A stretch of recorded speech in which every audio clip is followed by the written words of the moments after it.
Dando continuidade àquele vídeo sobre a alalopatia, que eu exemplifiquei o que era o princípio da alalopatia aqui para vocês, eu trouxe um artigo dentro dessa área para a gente discutir aqui hoje no canal.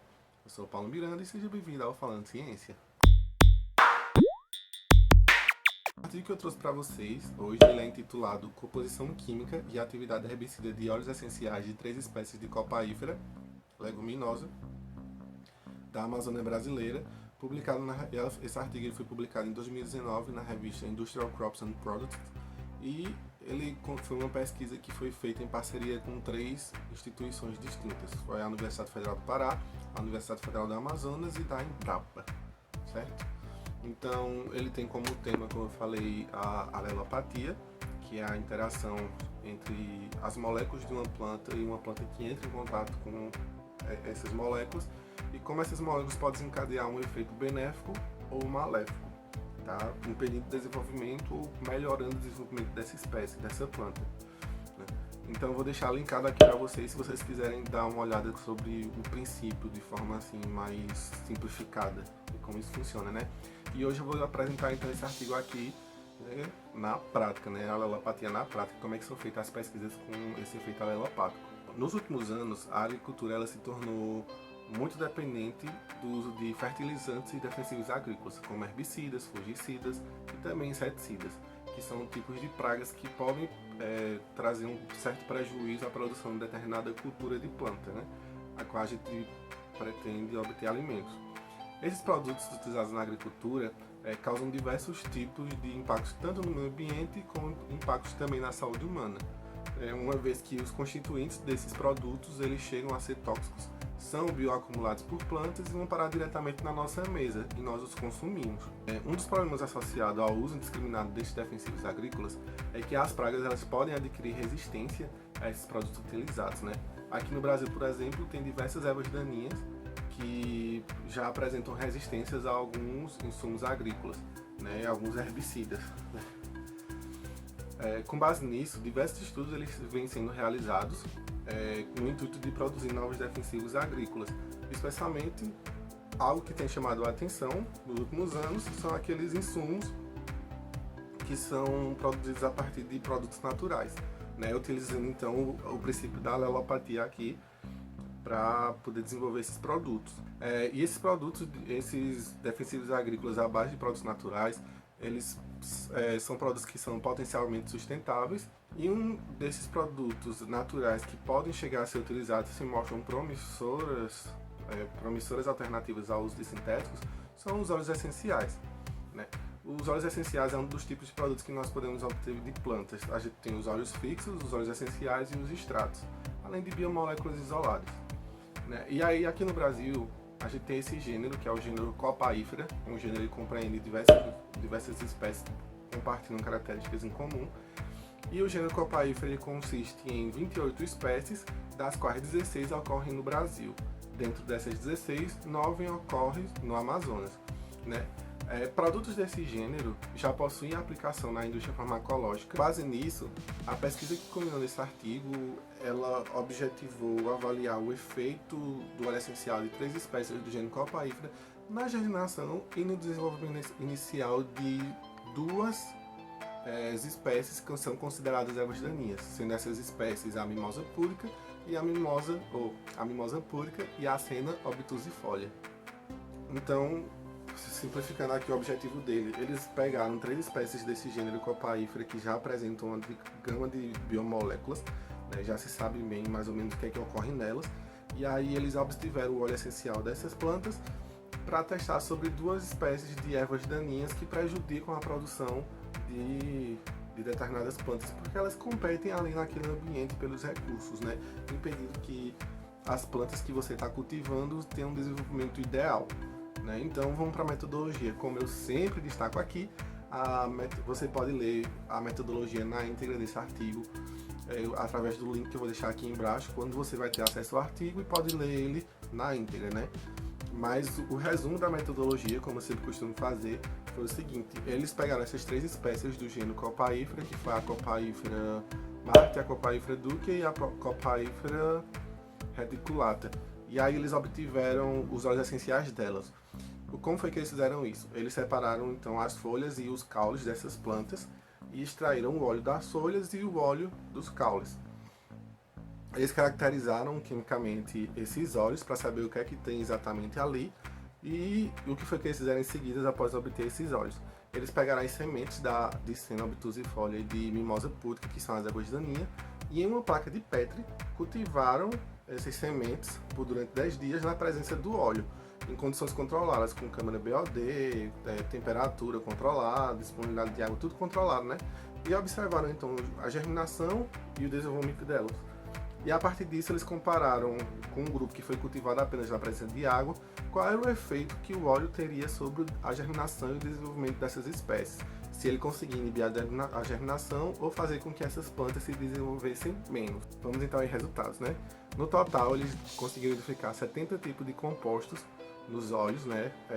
No artigo eles detalham quais compostos ocorreram em cada espécie. Alguns compostos ocorreram exclusivamente em algumas espécies, como outros compostos ocorreram em todas as espécies, né? Mas o composto majoritário nas três espécies, nos 6 óleos no caso, foi o beta-carofileno. O beta-carofileno é uma molécula que ela possui tanto a atividade farmacológica, mas dependendo da concentração ela pode ser tóxica também, né?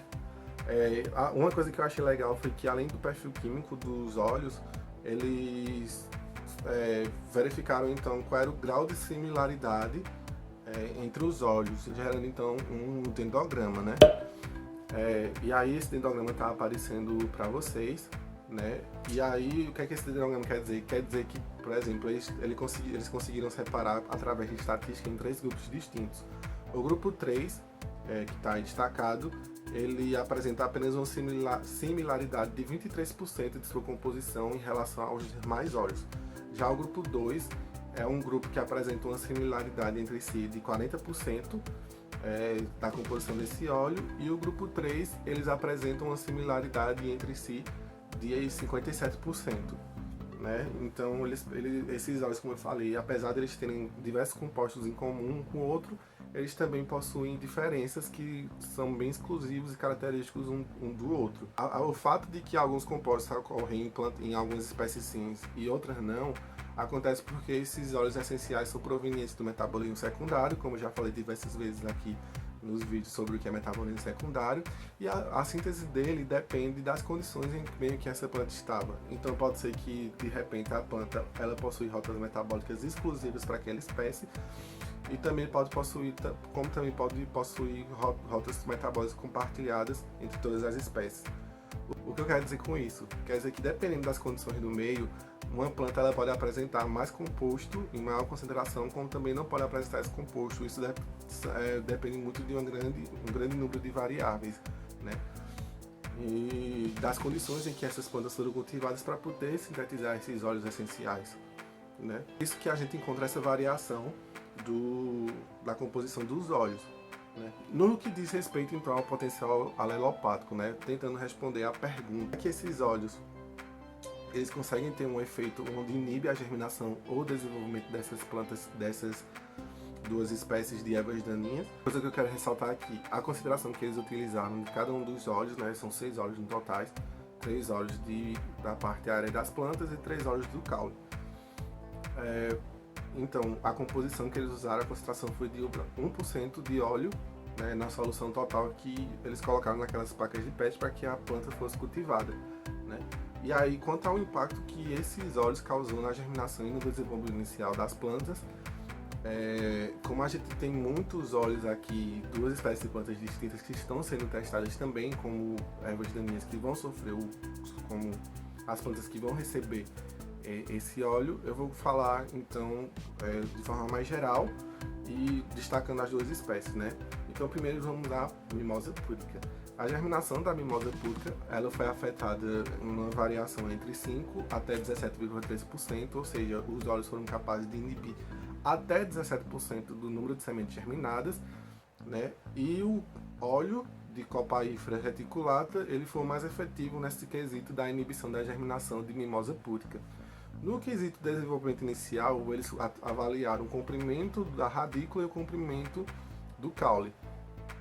O crescimento da radícula ele foi afetado em pouco mais de 43%, né? Ou seja, a planta deixou de crescer a radícula quase que pela metade, né? E no desenvolvimento do hipocórdio, que é o primeiro caule das folhas, que ali está as primeiras folhas também, o óleo conseguiu induzir uma diminuição de 70% do comprimento do hipocórdio quando comparado ao grupo controle. Já tratando da espécie Senna obtusifolia, né, já outra espécie que eles avaliaram como modelo, a germinação ela a germinação ela foi afetada em até 18%, foi um valor bem próximo também da mimosa pudica, né, então 18% das sementes elas tiveram sua germinação afetada. O desenvolvimento da radícula ele foi inibido em mais de 60% e em alguns valores variaram entre 40% a 60% também, ou seja, também eles tiveram uma redução significativa do comprimento da radícula. Já o desenvolvimento do hipocórdio ele foi em menos de 47%, que já é um valor bem menor em relação ao tanto que os óleos afetaram a mimosa pudica, né? Com isso, os autores eles constataram que essas plantas elas são mais suscetíveis ao óleo de copaífera no seu desenvolvimento inicial do que na germinação. Alguns aleloquímicos eles têm um impacto maior na germinação, conseguindo até mesmo inibir por completo a germinação, mas aqui no caso os óleos da copaífera eles foram mais eficientes em inibir o desenvolvimento das plantas. É uma abordagem falha para o desenvolvimento de defensivos agrícolas? Não é, porque como eu falei, você pode ter dois tipos de caminho para seguir: ou você inibe a germinação das sementes, ou você inibe o seu desenvolvimento. O importante é que essas plantas não cresçam o suficiente a ponto de competir ali de causar danos na sua plantação, né? Os autores acabam discutindo também que esse efeito alelopático ocorre devido aos metabólitos secundários das plantas que normalmente são sintetizados como mecanismos de defesa, né? E que uma vez que são expostos ao meio, aquele princípio da alelopatia, entram em contato com as plantas que estão próximas e conseguem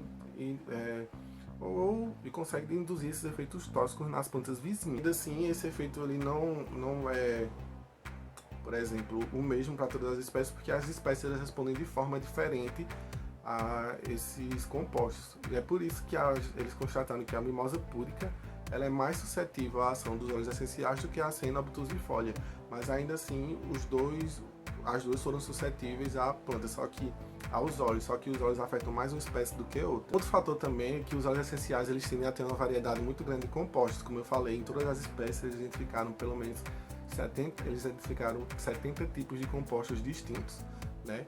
E que aí eles afirmam que o que pode estar acontecendo é que essa ação variada também dos impactos que o óleo induz, esses efeitos tóxicos que o óleo induz nas plantas, pode se dar porque a gente tem um sinergismo, que é o efeito conjunto de um composto majoritário da planta, que no caso foi o beta-carotene, junto com os outros compostos que ocorrem em concentrações menores, né? Então, o beta-carotene ali, segundo eles, seria o responsável por esse efeito alelopático, mas que para a gente ter um efeito maior,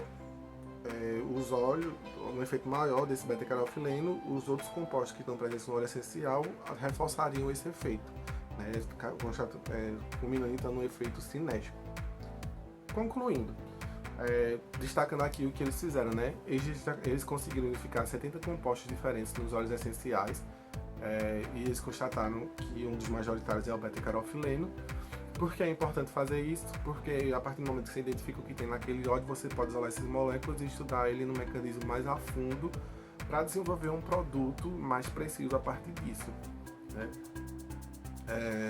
Eles também constataram que os óleos, apesar de diferirem entre si, eles possuem efeito alelopático, né? Então, só que o grau do efeito alelopático ele varia de acordo com o tipo de óleo, né? E com a espécie que está produzindo aquele óleo. Isso porque eu falei, tem um composto majoritário que desencadeia esse efeito alelopático e que os outros compostos que têm menor concentração reforçam esse efeito, gerando então respostas mais intensas ou menos intensas. Eles também constataram que a mimosa pudica ela é mais suscetível à ação dos alelopáticos dos óleos do que a Senna obtusifolia, né? E os resultados obtidos pelos autores fundamentam futuros estudos para desenvolver herbicidas naturais, contribuindo para a redução do uso indiscriminado de herbicidas sintéticos.